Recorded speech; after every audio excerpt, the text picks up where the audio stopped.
Hi, I'm Jim Young. I'm a historian by profession and a labor activist by intention. So I've been asked to share with you a few thoughts about labor history in America and about our own union, too. American history is labor history. Unions have fought on the side of working people for a long time. So let me scan briefly over almost 350 years of struggle. It's the story of how people have organized since the earliest American settlement. American workers have always resisted being pushed around. They don't like it. And they haven't from the beginning.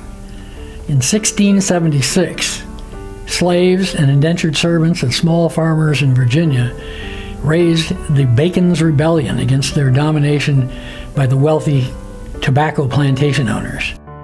Later, crowds rallied against the Stamp Act and the tea tax, the real Tea Party, and city workers took inspiration from Thomas Paine's radical ideas. Democracy was the main one. New York tailors even conducted a strike in 1768 against a wage cut. Some such organizations disappeared after the crisis, others continued. But for a while, a larger cause commanded most people's attention: the American Revolution. But in the wake of the Revolution, we see the Philadelphia shoemakers bargaining with their employers over wage rates, hours of work, and the way in which work was to be done. And those are still chief points of bargaining between workers' groups and employers. Despite employers' opposition, unions multiplied. They usually covered only a specific craft or skill set: shoemaker, carpet weaver, carpenter, in one town or city. But soon they expanded their vision in at least 5 ways.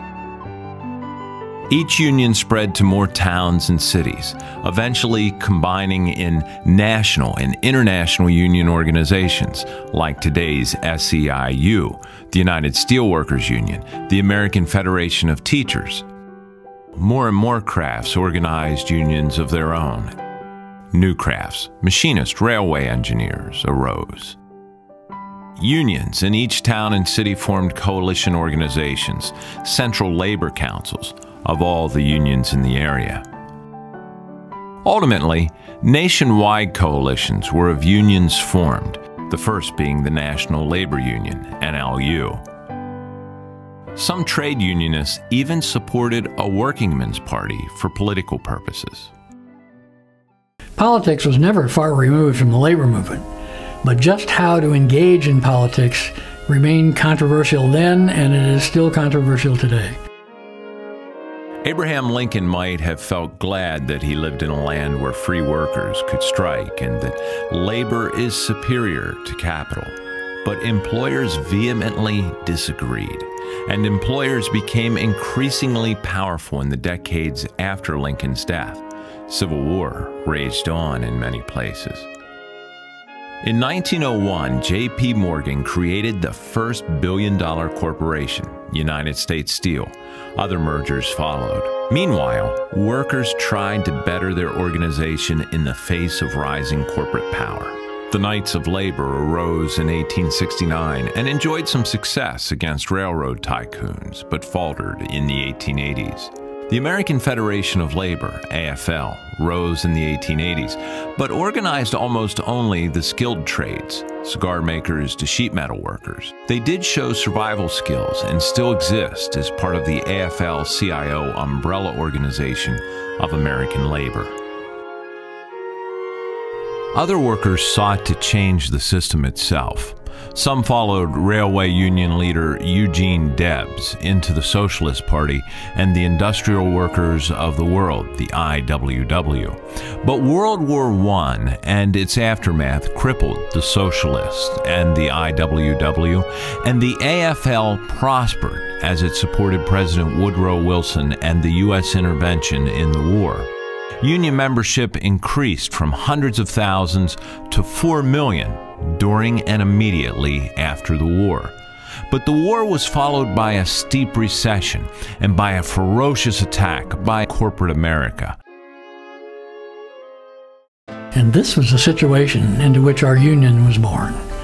In 1921, the AFL issued a charter to the new union.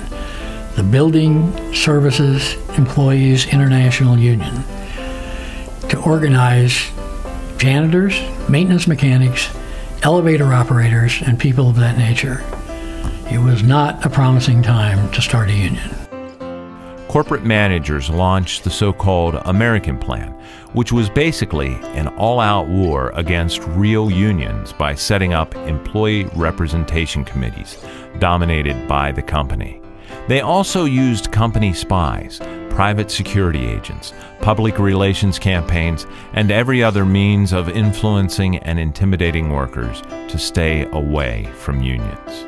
Of course, they also fired anyone suspected of supporting a union, and beatings by company thugs, even killings, were part of the culture. Predictably, the financiers and the corporate CEOs overreached once again, and they created the Great Depression of 1929-1939. A sea change followed in attitudes towards politics and towards unions. The service employees had survived, and when the union-friendly New Deal administration of President Franklin D. Roosevelt produced the National Labor Relations Act in 1935, and another war created a labor shortage, union organizing surged once more, despite events like the Memorial Day massacre of steelworkers in East Chicago and the Battle of Hershey in America's Chocolate Town. By 1945, the SEIU totaled 115,000 members in the U.S. and Canada. Changes in the concept of service workers also aided SEIU. After the war, the union organized greenhouse workers and sports arena vendors. In the 1950s, the game changed even further, with public employees added to the service concept. The union dropped building from its name and began organizing this new group. Enter Pennsylvania. Laws passed in the late 1940s made life harder for workers and for union leaders. Those who wanted to form unions had a very difficult time, and a very difficult time to stay in them and to operate them. Public employees had it harder than anyone. They, in many cases, were forbidden to join a union at all. They were forbidden almost everywhere to strike. They didn't know which way to turn in many cases. But in Pennsylvania, a couple of labor-friendly governors, George Leader and Richard Lawrence, gave them some room. They allowed people to form unions, and they gave people permission to meet and discuss with state managers, to look at and to discuss, not negotiate, but to discuss seriously issues between labor and management. From this beginning, SEIU established 19 locals in Pennsylvania by 1967, the most important of which was Local 406, led by future Local 668 leaders Claude Saraceno and Lillian Nichols in the Scranton area. Elsewhere in the state, events developed differently. In Philadelphia, a pro-union group arose among welfare caseworkers, and still others joined the Reform Organization for Communications and Change, ROC, which established the right and well-being of their clients in addition to traditional labor management issues. ROC President Karen Williams made overtures to SEIU, to the American Federation of State, County, and Municipal Employees, AFSCME, and to the National Association of Government Employees, NAGE.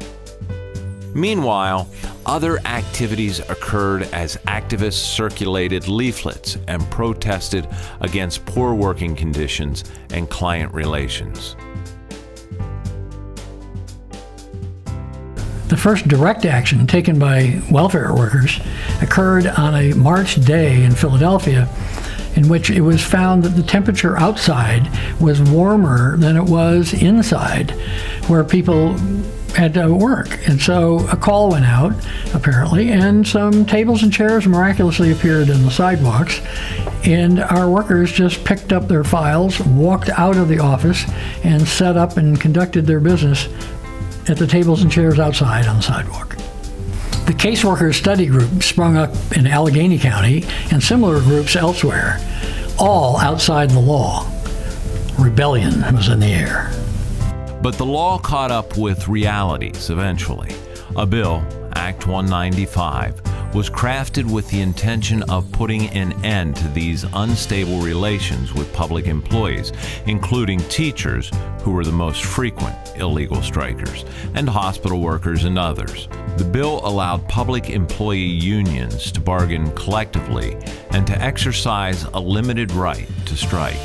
Many conservatives and employers opposed the idea, of course, but because of an unprecedented degree of cooperation among Pennsylvania's union, a formidable lobbying effort was launched under Mike Johnson, Executive Vice President of the Pennsylvania AFL-CIO, and Act 195 was passed. Union organizing in Pennsylvania surged ahead, and workers responded. Actually, the situation was pretty chaotic, but a lot of workers were fed up with being treated like household servants, and they were ready to go. A lot of old-time labor leaders weren't quite sure what to make of the situation either.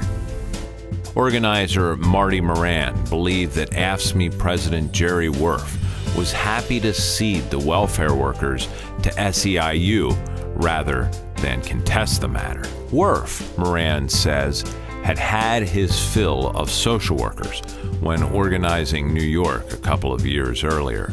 Too idealistic, too demanding for union democracy. These Pennsylvania workers sounded the same. The following election between SEIU and NAGE was not even close.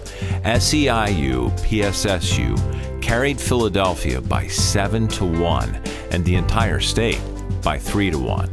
Two entities, then Local 668 PSSU and Local 675, the Employment Security Workers, were certified in January 1972 to jointly bargain a common contract with the Commonwealth, but would remain two separate locals until their merger in the mid-1980s. It wasn't easy to transform a bunch of activists and organizers into a cohesive leadership group that could prepare to create a union and to get ready for negotiations with the Commonwealth of Pennsylvania. Regional and vocational and generational differences played themselves out. Younger members found it peculiar that Claude Saraceno and Frank Catanese referred to brother and sister in the traditional trade union style. Philadelphians and small-towners viewed each other with some misgiving. Tom Beardshaw, Angela Hannon, and Paul Crissell were some of the early leaders of PSSU, followed by Peg Beers of Indiana County, who was the last unpaid president, and Greg O'Byrne, a chief organizer for the union, who was hired as executive director, and a negotiation committee was chosen. A constitution that decentralized power through a system of regional chapters was hammered out, and dues were set by a vote of 418 to 396 at 1% of income. At the time, public employees were making $5,300 a year, had no benefits, and lousy working conditions. PSSU went through 3 strikes to achieve the wages and benefits we have today as SEIU 668. The easiest thing to discuss about labor management negotiations are the money and the benefits, because they can be quantified. You can count them. And in 1972, Pennsylvania public employees had a lot of catching up to do, with 5 of the 6 surrounding states. Only West Virginians fared worse in pay. And benefits? No hospital medical insurance, no dental plan, no help with prescriptions, no vision insurance. But money matters weren't the only consideration, by far. We had like 64 pages of demands, Sandy Siegel recalled later. It was the most unbelievable document you've ever seen. Adequate staff training figured large in the union proposals, as did an improved welfare delivery system, and more. They didn't win many such demands, but salaries and benefits increased enough to change people's lives, and they also gained the principle of just cause, concerning disciplinary actions, as well as meet and discuss language to cover non-contractual differences with management. In later negotiations and a strike in the 1970s, PSSU SEIU members won even greater gains and benefits under Governors Milton Shapp and Dick Thornburgh. Seeing this and operating out of their own needs, local unit workers began to organize and vote also to join SEIU. Dauphin County, Bucks, Erie, Delaware, and Lancaster counties came into the fold and fought for the kind of contracts that state workers had won, and they too gained monetarily and professionally. Emboldened by President Reagan's firing of the air traffic controllers, Thornburgh began making takeaway demands at the bargaining table, and meet and discuss sessions became acrimonious. With that, public labor management relations in Pennsylvania took a sharp turn for the worse, relieved only somewhat by labor's winning the Fair Share Law under labor-friendly Governor Bob Casey, whose administration also helped meet and discuss sessions to become useful again. Meanwhile, SEIU had to take the Commonwealth to court over the assault by state police upon our Philadelphia picket line during the 1988 strike, a case that we won. The roles of public employee unions may seem less dramatic and romantic than those of earlier times, but these times are no less dramatic and dangerous in their own way. Powerful forces who brought economic ruin to many in our country a few years ago aim to slash the public sector and to privatize services where they can't eliminate them altogether. They've cut public jobs, public workers' pay and benefits, and they seek to reduce and to privatize public pension funds, even as they seek to increase their own wealth and influence. These forces paint public employees as underworked, overpaid parasites on the public payroll, ignoring the horrific damage that they have done to this country and its economy. They divert people's anger towards us and towards immigrants and others who have played no role in undermining the economy. In short, they lie, often. Apparently, they hope to verify the old propaganda saying that if you tell a lie loud enough and repeat it often enough, people will accept it as truth. But we're an organized cadre of activists, and we fight back. We know what side we're on, and we know why. We stand in the way of a total corporate domination of ourselves and of the rest of American society. We are the 99%, and we are all in to win for our members, our clients, our communities, and our Commonwealth. The fight continues.